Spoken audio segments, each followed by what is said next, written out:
Bapak-bapak yang dirahmati Allah Subhanahu wa taala, kemudian berkaitan dengan bulan Rabiul Awal, karena kita sebentar lagi akan datang Rabiul Awal, 6 hari lagi kita masuk di bulan Rabiul Awal. Bahwa bulan Rabiul Awal niku bulan lahirnya Kanjeng Nabi Muhammad sallallahu alaihi wasallam, tepatnya 12 Rabiul Awal. Dinamakan tahunnya pada saat itu tahun gajah, karena kalau orang Arab dahulu itu tahun-tahun itu berkaitan dengan kejadian besar. Ada sebuah pasukan yang dipimpin oleh Raja Abraha dari kota Yaman. Yaman itu Arab bagian selatan. Arab bagian selatan. Kalau Arab bagian utara yaitu daerah Syam. Syam niku Palestina, daerah situ. Nah, awalnya Nabi Muhammad itu keturunan dari Nabi Ismail alaihissalam, Nabi Ibrahim, Nabi Ismail. Ceritanya zaman dahulu, Nabi Ibrahim niku bersama Nabi Ismail membangun Ka'bah. Setelah membangun Ka'bah, Nabi Ismail kemudian tinggal di Mekah. Kalau Nabi Ibrahim pulang ke Palestina dan meninggal dimakamkan di Palestina. Apa? Bani Ismail. Nah, Bani Ismail atau Adnaniyun waktu itu menyebar di suatu kota di bagian Arabia. Nah, kemudian hanya yang tinggal salah satu suku keturunan dari Nabi Ismail yang bernama suku Quraisy, yang dipimpin oleh seorang pemimpin namanya Qusay. Kemudian turun temurun sampai Nabi Muhammad. Dan Nabi Muhammad putra dari Abdullah bin Abdul Muttalib bin Hasan bin Abdul Manaf bin Qusay bin Kilab bin Murrah. Jadi Qusay itu tadi dari suku Quraisy. Bin Qusay bin Kilab bin Murrah bin Ka'ab bin Lu'ay bin Ghalib.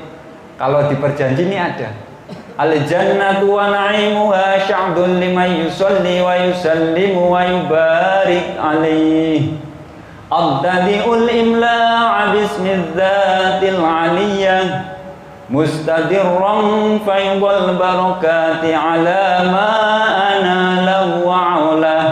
Terus Ibni Malik Ibni Nadr Ibni Khuzaimah Ibni Mudrikat Ibni Ilyas, ya Pak ya.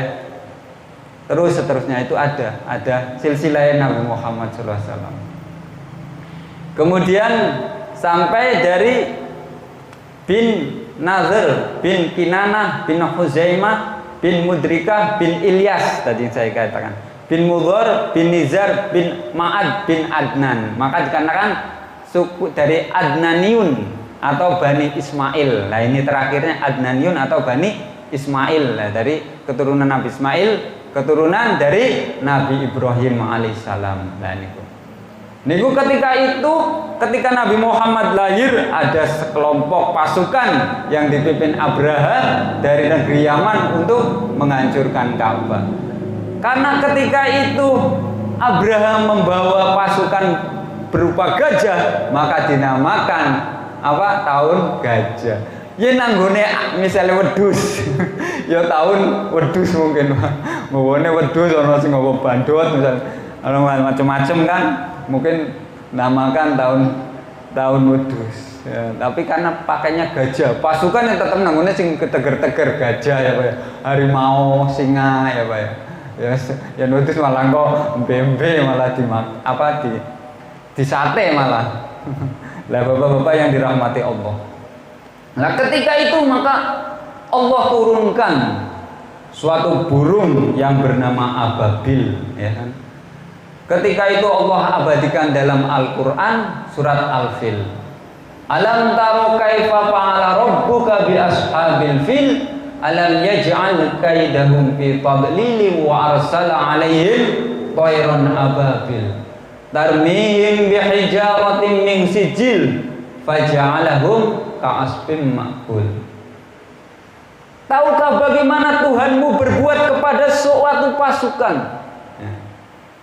Yaitu pasukan gajah itu, fil, pasukan gajah. Dan tidakkah tipu daya mereka? Mereka itu siapa? Kembalinya kepada pasukan gajah. Sia-sia, tipu dayanya sia-sia, mau menipu Allah, menghancurkan Ka'bah, rumah Gusti Allah, sia-sia. Wa arsala alaihim tayran ababil, Allah utus. Arsala itu dari kata itu fil madhi. Arsala rasulun yarsulu rusulun. Maka rasul itu adalah utusan. Nah, kalau rasul itu itu adalah utusan. Arsala adalah Allah mengutus burung ababil. Nah, tarmihim bihijaratin min sijil, maka mereka itu membawa batu, setiap burung-burung itu membawa batu yang terbakar dan dilemparkan kepada pasukan gajah, sehingga pasukan gajah itu seperti daun yang dimakan ulat. Daun kalau dimakan ulat lama-lama habis, hancur. Seperti itulah, sehingga pada meleleh, pada terbakar kulitnya. Bahkan dalam sebuah sirah nabawiyah, suatu sejarah, bahwa Abraha itu pulang ke Yaman, sehingga orang Yaman menyaksikan bagaimana Abraha yang begitu perkasa bisa hancur. Itulah kekuasaan Allah, dan meninggal di daerah Yaman, di Yamannya sendiri, pulang kan. Dan pasukannya habis. Nah, tapi ada gajah-gajahnya itu banyak yang selamat, karena gajah-gajah ini ciptaannya Allah. Dan ada yang tadinya mau menyerang, nggak mau, pulang lagi, balik merasa ini Ka'bah ini ciptaannya Gusti Allah. Gajah-gajah ini nggak berani. Nah, itulah suatu kebesaran Allah. Pada saat Nabi Muhammad akan diciptakan, akan dilahirkan saja, Allah sudah memberi kekuasaannya yang begitu besar. Apalagi Nabi Muhammad sudah lahir menolong umat manusia biar selamat di dunia dan di akhirat. Itulah kehebatannya Kanjeng Nabi, makhluk hamba Allah, Rasul Allah yang sangat mulia di dunia dan di akhirat. Dan cintanya begitu besar kepada umatnya, sampai Kanjeng Nabi pada saat mau wafat aja yang dipanggil-panggil bukan istrinya. Kalau jenengan mau ngene, bojoku, anakku, pasti ngono. Kowe piye engko yen aku mati aja kawin meneh misalnya. Lah Rasulullah yang dipanggil sinten? Umati. Bahkan ketika Kanjeng Nabi mau meninggal, bertanya kepada Jibril, wahai Jibril, bagaimana umatku setelah saya nanti wafat? Bagaimana umatku di akhirat? Umatmu akan masuk surga terlebih dahulu. Itulah Kanjeng Nabi begitu cintanya kepada umatnya.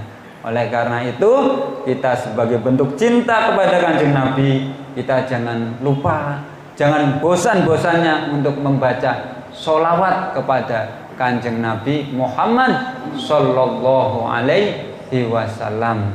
Dan kita berusaha untuk mensuri tauladan Kanjeng Nabi Muhammad Sallallahu Alaihi Wasallam. Demikianlah Bapak-bapak yang dapat saya sampaikan. Apabila ada kata-kata saya yang tidak berkenan, saya mohon maaf yang sebesar-besarnya, karena memang masih banyak kekurangan dan juga ilmu saya masih sedikit. Kupat janure klopo yen ono sing lepat, nyuwun di ngapura. Demikian, billahi taufiq wal hidayah. Wassalamualaikum warahmatullahi wabarakatuh.